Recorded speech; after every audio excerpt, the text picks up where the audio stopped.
Le FC Barcelone vient de fracasser Newcastle. Ils ont fait le déplacement en Angleterre. Moi, j'ai ouvert ma bouche en début de soirée en disant que Rashford, il avait fait une première mi-temps absolument inexistante. Deuxième mi-temps, tu sais ce qu'il a fait? Il a mis un doublé.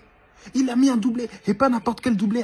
Il a mis un but avec son long front, on aurait dit une télévision, là. Tu vois la petite télé, là, qu'il a ici, là. Il a mis un but avec ça. Et ensuite, il a mis une frappe absolument magnifique qui nous a fait totalement oublier Lamine Yamal. Les supporters du Barcelone étaient en train de trembler. On leur disait, ben alors, comment ça va se passer? Mais là, c'est nous tous qui tremblons parce que Marcus Rashford a décidé de se réveiller. Oh là là, il devient menaçant. Comment on va faire?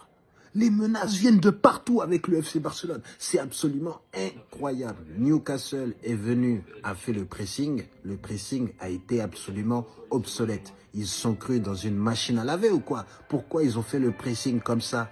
Hein? Faire du pressing, du pressing, du pressing. Il faut marquer des buts. Vous avez mis un but en deuxième mi-temps. Mais bon, voilà, vous avez rien pu faire sur le jeu. Rien.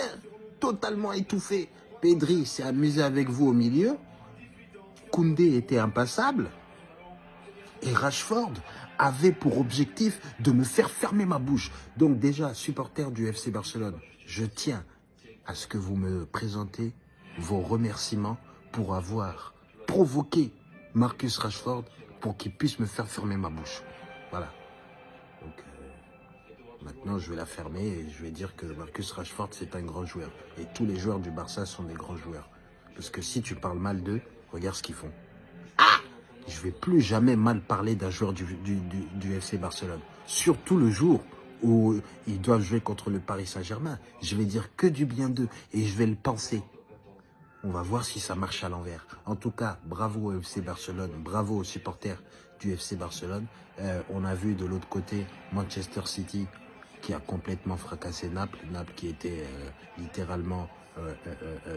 ils étaient réduits à 10. Hein, voilà. Et Kevin De Bruyne, les retrouvailles, elles ont duré 30 minutes.